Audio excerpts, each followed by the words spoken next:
आपले कमी होते आणि याला कुठेतरी नियोजन करण्यासाठी आता त्या दिवशी कल्याण डोंबिवली महापालिकेचे मेन आहेत सफाई कामगारांचे CSI आणि यांचे ते मला येऊन भेटले. मला म्हणाले आयुक्तांनी मीटिंग घेतली आमची आणि मिश्किलपणे आम्हाला विचारलं. 2 वेळा आयुक्त आले आपलं पत्र गेल्यानंतर इथे फिरले. त्यांनी सांगितलं अहो खरंच टिटवा आहे का महापालिकेत. अधिकाऱ्यांना विचारलं नाही एवढी वाईट अवस्था आपल्या विभागाची झालेली आहे. त्याच्यानंतर आपण पत्र दिल्यानंतर त्या दिवशी गणपती मंदिरात गेलो. तिथे सर्व पाणी खात्याचे अधिकारी आले होते आणि आपल्याच त्या पाणीच्या अनुषंगाने पूर्ण नदीचा सर्वे केला आणि बंधारा हे करायला पाहिजे होतं. 10 वर्षापूर्वीच नवीन बंधारा बांधायला पाहिजे होता कारण एवढी लोकसंख्या वाढली.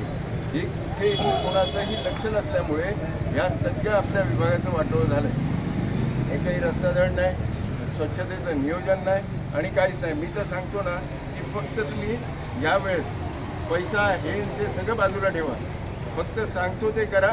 विकासाची जबाबदारी आम्ही घेतली, आम्ही दोघांनीही घेतली. एकही रस्ताच मला खंडित नियोजन तिकडे कोणाचीही असू दे आपल्याला काम खेचून आणण्याची हिंमत आपल्याला माहिती आहे. अधिकाऱ्यांबरोबर कसं बोलून काम काढून आणणं याचा प्रचंड अनुभव आम्हाला आहे. त्यामुळे प्रत्येक विभागातला प्रत्येक रस्ता हा गुळगुळीत झाल्याशिवाय आपण राहणार नाही आणि एरियामध्ये स्वच्छता इतकी टापोटाप असेल कारण स्वच्छतेला मी फार प्रमुख प्राधान्य देतो. त्यामुळे ही सुरुवात आहे. यांचं इथे आगमन होणं, यांचा पक्षात प्रवेश होणं आणि इथे विकासाला सुरुवात होणं हे पण एक आपल्यासमोर एक म्हणजे जिवंत उदाहरण आहे. त्यामुळे विश्वास ठेवा हे काम 1 महिन्यात पूर्ण व्यवस्थित बनवून होईल. पण सुरेश शेठ म्हणाल्याप्रमाणे 25 वर्ष तरी या रस्त्याला बघायला लागणार नाही. 25 काय काही पुढे इंदिरानगरलाही आपलं काम सुरू झालं आहे. ते 8-10 दिवसापूर्वीच आपण उद्घाटन न करता चालू केलं होतं. परंतु यांची प्रवेश झाला आणि चांगल्या कामाला इथे नारळ फोडून आपण सुरुवात केली.